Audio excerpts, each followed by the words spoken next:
Sahabat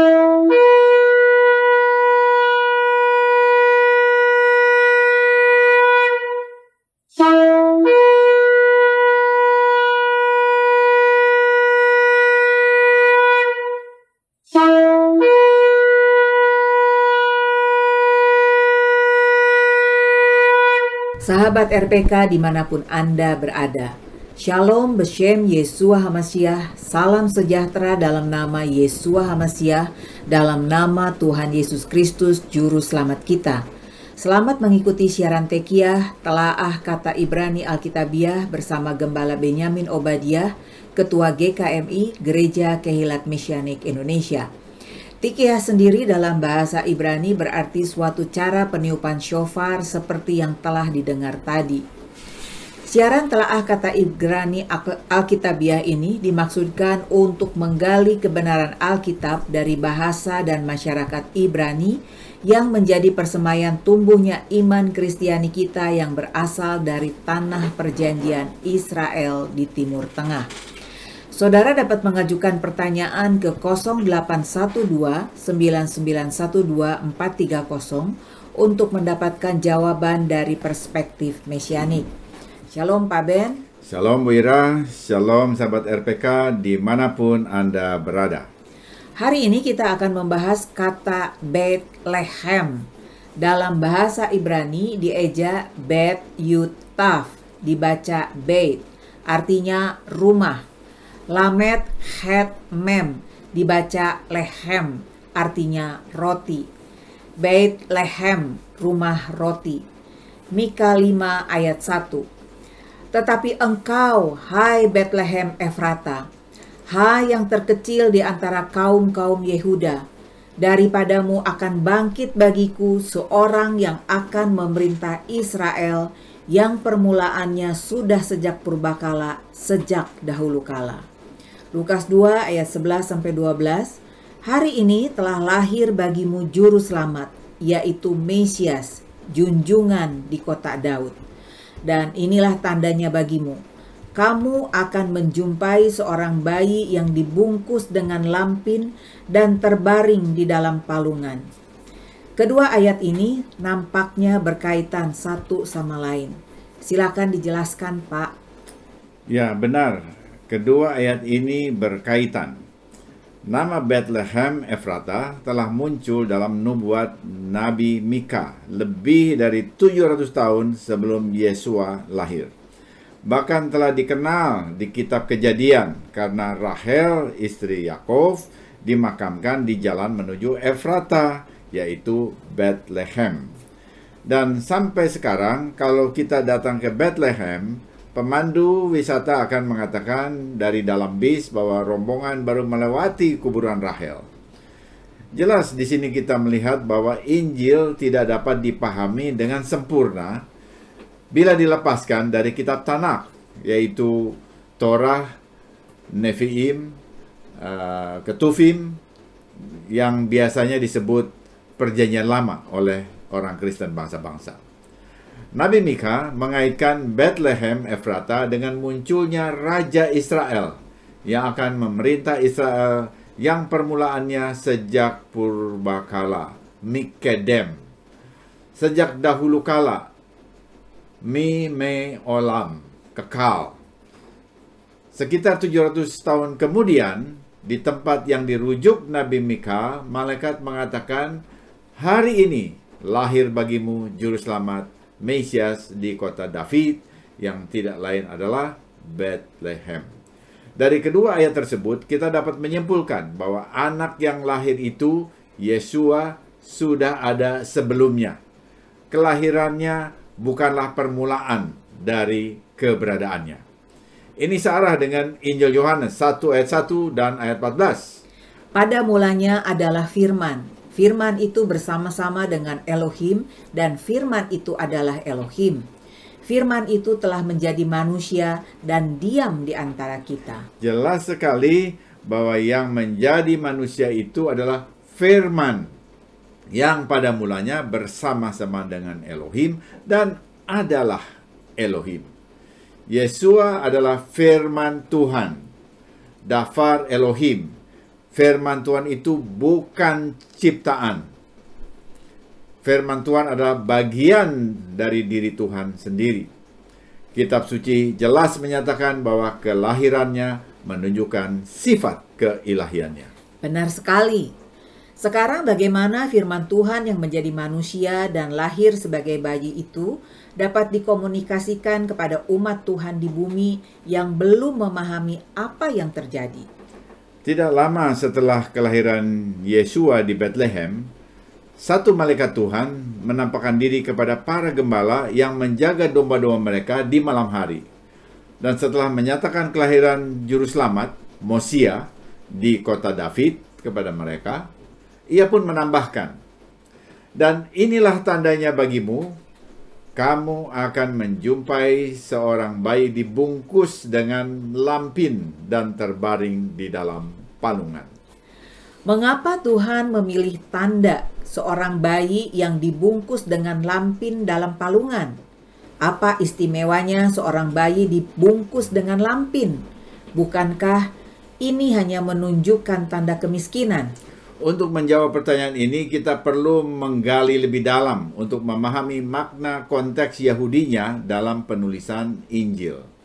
Seorang pelajar Alkitab yang baik adalah seperti detektif yang mengajukan banyak pertanyaan tentang teks yang dibacanya. Pertanyaan pertama yang harus diajukan adalah, siapakah para gembala itu? Apakah keunikan mereka? Para gembala di Efrata itu bukan gembala biasa. Mereka adalah para gembala suku Lewi yang dilatih untuk tugas merawat dan menjaga domba-domba yang diperuntukkan bagi korban di Bait Suci, Yerusalem. Dan itu dilakukan dari tahun ke tahun.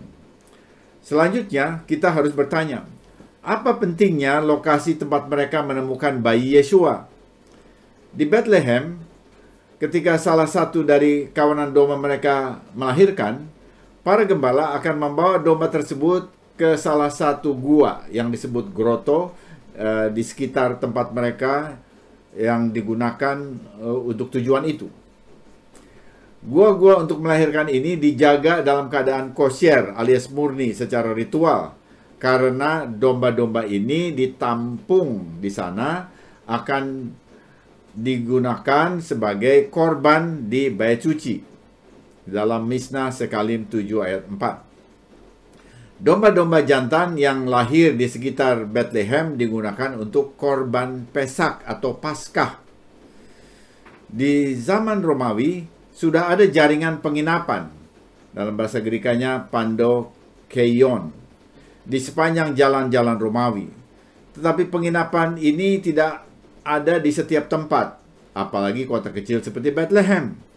Sebagai ganti pandokeion, Bethlehem mengenal ruang tamu. Dalam bahasa Yunani itu disebut kataluma. Namun ini pun penuh, sesuai dengan catatan Lukas 2 ayat 7. Karena itulah Miriam dan Yosef menggunakan salah satu gua di sekitar pemukiman di Bethlehem. Jadi, Yesua tidak pernah lahir di kandang hewan di belakang Hotel Melati seperti yang biasa dikesankan di lingkungan Kristen bangsa-bangsa. Ia dilahirkan di salah satu dari gua yang digunakan untuk melahirkan anak-anak domba korban dekat pemukiman penduduk. Ini merupakan tanda profetik bahwa ia akan berfungsi sebagai anak domba Elohim. Ya, ini satu tanda profetik yang umumnya belum disingkapkan di lingkungan Kristen bangsa-bangsa. Namun bukan hanya lokasi kelahiran Yesua yang penting bagi para gembala ini, tetapi juga adanya bayi yang dibungkus atau dibedong dengan kain lampin. Ini tandanya, kata malaikat. Para gembala di Bethlehem bertanggung jawab untuk memastikan bahwa anak domba yang baru lahir tidak cacat. Karena hanya hewan yang tidak cacat yang dapat digunakan sebagai korban di Bait Suci. Anak domba sangat ringkih saat dilahirkan. Banyak ahli percaya bahwa gembala akan membedong, akan membungkus anak domba yang baru lahir itu dengan kain untuk mencegah anak domba menjadi cacat karena tergores bagian-bagian gua yang runcing. Salah satu aspek terkait dengan pembedongan di Israel kuno adalah penggaraman, sosok yang baru lahir. Setelah Yesua lahir, Yosef akan membasuh dan menggosoknya dengan air garam. Secara praktis, garam akan membunuh semua bakteri yang ada di tubuh bayi. Namun tindakan penggaraman ini juga mengandung simbolisme spiritual. Garam adalah simbol kesetiaan dan persahabatan di dunia Timur Tengah kuno. Garam dipakai sebagai tanda perjanjian, seperti dalam frasa perjanjian garam yang tertulis dalam 2 Tawarikh 13 ayat 5. Ungkapan umum untuk menunjukkan persahabatan dalam budaya Timur Tengah adalah ada garam di antara kita. Perjanjian garam digunakan untuk menunjukkan perjanjian persahabatan dan kerajaan abadi yang dibuat Elohim dengan David dan para ahli warisnya. Apakah kamu tidak tahu bahwa Tuhan Elohim Israel telah memberikan kerajaan Israel kepada David dan keturunannya untuk selama-lamanya dengan perjanjian garam? 2 Tawarikh 13 ayat 5. Jadi perjanjian garam itu menunjukkan perjanjian kesetiaan Tuhan kepada David. Dan ini berhubungan dengan kerajaan. Yesua bukan hanya lahir di Bethlehem, kota David. Ia juga anak David yang dijanjikan. Mesias dan Raja yang akan datang untuk memenuhi perjanjian David, yaitu perjanjian Elohim, bahwa salah satu keturunan David akan hidup di atas tahta selama-lamanya dan untuk menegakkan perjanjian baru yang dinubuatkan dalam Yeremia 31 ayat 31. Akan datang waktunya, demikianlah firman Adonai. Aku akan membuat perjanjian baru dengan kaum Israel dan dengan kaum Yehuda. Garam juga merupakan bagian tak terpisahkan dari setiap korban yang dipersembahkan di Bait Suci, seperti yang tertulis di dalam Imamat 2 ayat 13. Dan tiap-tiap persembahanmu yang berupa korban sajian haruslah kau bubuhi garam. Janganlah kau lalaikan garam perjanjian Elohimmu dari korban sajianmu. Beserta segala persembahanmu haruslah kau persembahkan garam. Mesias tidak hanya dilahirkan di tempat yang sama dengan persembahan Bait Suci, tetapi dia juga dibasuh dengan garam sebagai bagian dari proses pembedongan yang merujuk pada pengorbanannya di masa depan sebagai anak domba Paskah Elohim yang akan menghapuskan dosa dunia dan mencanangkan perjanjian baru, seperti yang tadi kita baca dalam Yeremia 31 ayat 31. Mesias datang untuk membuat perjanjian dengan umatnya, dan dia begitu setia kepada kita sehingga dia memilih untuk mati guna menegakkan perjanjian itu. Ini menunjukkan betapa seriusnya dia menghargai persahabatannya dengan kita. Inilah yang diangkat dalam Yohanes 15 ayat 13. Tidak ada kasih yang lebih besar daripada kasih seorang yang memberikan nyawanya untuk sahabat-sahabatnya. Mesias adalah anak domba yang disembelih sejak penciptaan dunia. Wahyu 13 ayat 8. Karenanya, sesuai Torah, ia perlu digarami sebagai korban sejati untuk menghapus dosa kita dan membawa kita ke dalam perjanjian persahabatan dengan Tuhan. Inilah sahabat sejati. Luar biasa bukan? Karena itu, pastikan bahwa saudara menghargai perjanjiannya dan memetik manfaatnya secara penuh. Malaikat juga menyebut tandanya anak yang dibungkus dengan kain lampin itu terbaring di palungan. Apakah ini juga mengandung simbolisme tertentu? Ya, ini juga menarik untuk dibahas. Lukas menulis, Maria atau Miriam dalam bahasa Ibraninya meletakkan anaknya yang baru lahir di palungan. Grekanya Fatne. Sementara gambaran bangsa-bangsa akan kelahiran bayi cenderung melihat palungan itu sebagai tempat tidur bayi yang berisi jerami-jerami. Sebuah palungan sebenarnya adalah tempat makan bagi hewan seperti keledai dan lembu, juga domba, dan bukan dimaksudkan untuk bayi. Karena ada tempat makan, apakah di gua itu ada domba dan ternak lainnya? Ini yang sering jadi spekulasi bangsa-bangsa di gambar-gambar. Seakan-akan Yesua dilahirkan di tengah kawanan ternak. Injil jelas mengatakan bahwa kawanan domba tinggal di padang, seperti yang tertulis dalam Lukas 2 ayat 8. Di daerah itu ada gembala-gembala yang tinggal di padang menjaga kawanan ternak mereka pada waktu malam. Para gembala dan domba-domba mereka tinggal di padang sekalipun malam hari. Jadi pada periode itu gua itu kosong, sehingga palungan tidak digunakan.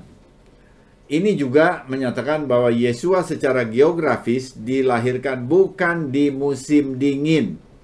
Karena pada musim dingin saja domba-domba masuk ke dalam gua. Musim dingin di Israel terjadi antara akhir Oktober sampai dengan tengah Maret.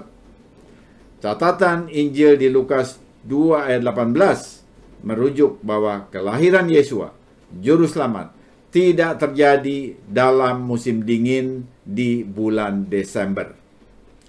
Lukas menyoroti palungan itu tidak hanya untuk menggarisbawahi permulaan Yesua yang sederhana, tetapi juga ia menggambarkan perjamuan terakhir. Ketika Yesua Mesias akan melakukan tindakan simbolis dengan mempersembahkan tubuhnya sendiri sebagai roti, makanan bagi mereka yang mengikut dia. Palungan berfungsi sebagai objek profetik yang menghadirkan Yesua ke dunia dan menunjukkan kematiannya yang menyelamatkan demi keselamatan dunia ini.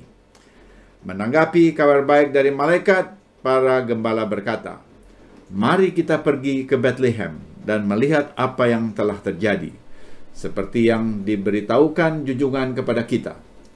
Mereka pergi dengan tergesa-gesa dan menemukan Miriam dan Yosef, sementara sang bayi terbaring dalam palungan, Fatne. Lukas 2 ayat 15 dan 16.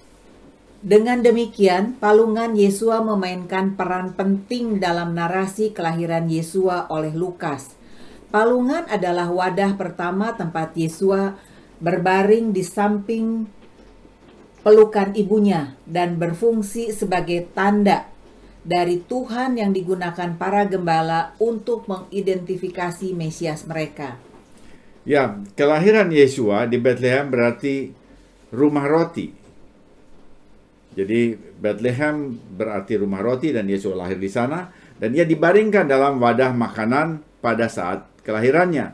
Ini mengandung makna Yesua dikiaskan sebagai roti yang ditaruh di tempat roti. Dan simbolisme ini merujuk pada kata-kata Yesua pada perjamuan terakhir. Perjamuan Pesak terakhir, yaitu jamuan seder Pesak. Dia mengambil roti dan ketika dia mengucapkan syukur, dipecah-pecahkan, roti itu diberikan kepada para murid sambil berkata, "Inilah tubuhku yang diserahkan bagi kamu, perbuatlah ini menjadi peringatan akan aku." Lukas 22 ayat 19. Bayi Yesua dibaringkan di tempat makan dan gambaran ini menjadi lengkap ketika dia menawarkan roti yang merujuk tubuhnya sendiri. Dengan cara ini, Lukas menutup Injil dengan kiasan kepada Yesua sebagai makanan, roti yang melambangkan kabar baik keselamatan bagi semua orang yang mengambil bagian di dalam dia. Jadi tanda-tanda yang dilihat para gembala adalah anak itu lahir di gua tempat anak-anak domba yang akan dikorbankan di Bait Suci dilahirkan. Sekitar 30 tahun kemudian ketika Yohanan Hamatbil, Yohanes Pembaptis, sepupu Yesua, melihat Yesua datang kepadanya untuk dibaptis, ia berkata, "Inilah anak domba Elohim yang mengangkut dosa seisi dunia." Yohanes 1 ayat 39. Senada dengan itu, sesudah Yesua disalibkan pada hari Paskah, Pesak, Rabi Shaul Paulus menulis, "Sebab anak domba Paskah kita telah disembelih, yaitu Mesias." 1 Korintus 5 ayat 8. Kita melihat benang merah yang kuat antara Bethlehem dengan Golgota. Yesua dibungkus kain lampin sesudah dibasuh dengan air garam yang melambangkan perjanjian garam dengan David. Keturunannya akan menduduki tahta kerajaan selamanya. 2 Tawarikh 13 ayat 5. Pembasuhan dengan air garam juga merujuk ketentuan Torah bahwa setiap persembahan perlu dibubuhi garam, seperti yang tertulis dalam Imamat 2 ayat 13. Dan tiap-tiap persembahanmu yang berupa korban sajian haruslah kau bubuhi garam. Janganlah kau lalaikan garam perjanjian Elohimu dari korban sajianmu. Beserta segala persembahanmu haruslah kau persembahkan garam. Sekarang berita malaikat menjadi jelas. Tanda-tanda Mesias itu adalah anak yang dibungkus dengan kain lampin di palungan, ternyata merujuk pada pertama, peran Yesua sebagai anak domba Paskah Elohim. Kedua, merujuk pada perjanjian garam yang menyatakan kesetiaan Tuhan pada perjanjian David. Dan yang ketiga, Yesua dibaringkan dalam palungan, tempat makan. Bahasa Yunani fatne, bahasa Inggris manger, yang merujuk pada dirinya sebagai roti yang dipecah-pecah dalam jamuan seder Pesak terakhir, sebagai kiasan akan roti hidup yang turun dari surga. Dipecah-pecah agar barang siapa yang lapar batinnya dapat dikenyangkan secara rohani. Roti hidup merujuk Yesua sebagai firman Elohim yang turun dari surga. Dengan memahami Injil dari perspektif Torah dan budaya Yehudi, hubungan Bethlehem dengan Golgota menjadi terlihat sangat jelas. Tempat bayi Mosia dilahirkan, kain lampin dan palungan di Bethlehem menyatakan tanda profetik bahwa Yesua datang untuk menjadi Mosia, juru selamat, melalui penebusan yang digenapinya pada hari raya Pesak. Semoga siaran ini menjadi berkat bagi saudara. Informasi bagi saudara. Kalender Mesianik 5782, 5783 atau tahun 2022 dengan hari-hari raya Ibrani Alkitabiah telah terbit. Hubungi Nora di 0812 9424 780 untuk mendapatkannya. Nora di 0812 9424 7480 untuk mendapatkannya. Bila saudara diberkati oleh siaran Tekiyah dan mau kembali memberkati siaran ini, saudara dapat mengirimkan dukungan dengan menghubungi Happy di 0811 910 814. Sesudah narasi ini kita akan mendengar lagu rohani O Come Immanuel, Datanglah Immanuel, Elohim beserta kita, oleh penyanyi Yehudi Mesianik di Israel, Yosua Aron. Yosua Aron menyanyi dalam bahasa Inggris dan dalam bahasa Ibrani. Datanglah penebus pada Israel dalam pengasingan. Tiba saatnya saya Penatua Ira Obadiah dan Gembala Benyamin Obadiah mohon diri dari ruang dengar saudara. Sampai jumpa pada siaran mendatang. Yesua keselamatanku, Torah kesukaanku, menuju kepenuhan bangsa-bangsa. Kepada semua yang merayakan, kami mengucapkan Selamat Hari Natal dan Tahun Baru 2022. Immanuel, Tuhan beserta kita.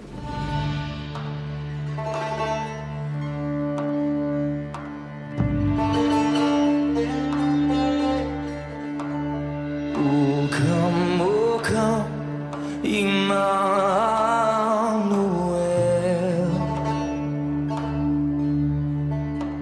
and ransom captive Israel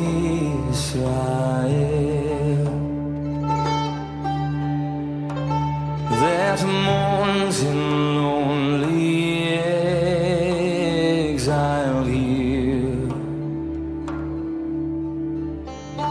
until the Son of God appear.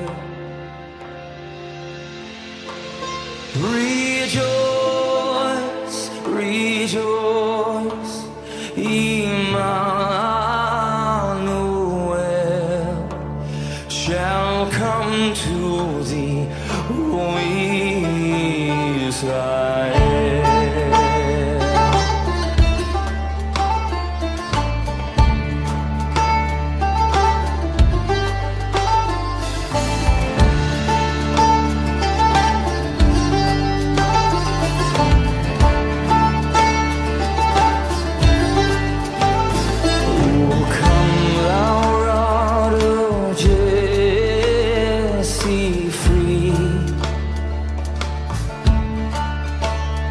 Thine own from Satan's tyranny,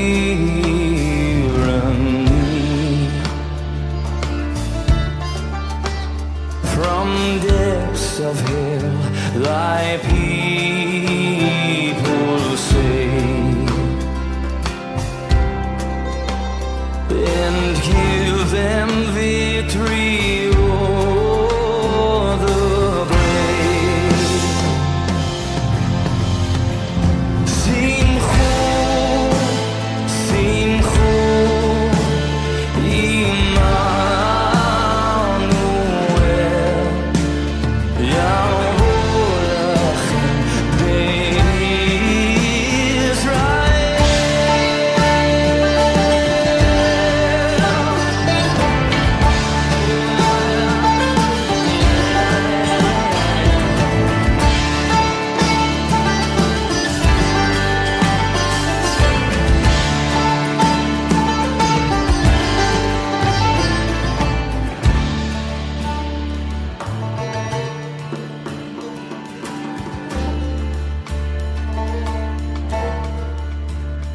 O come thou King of David, come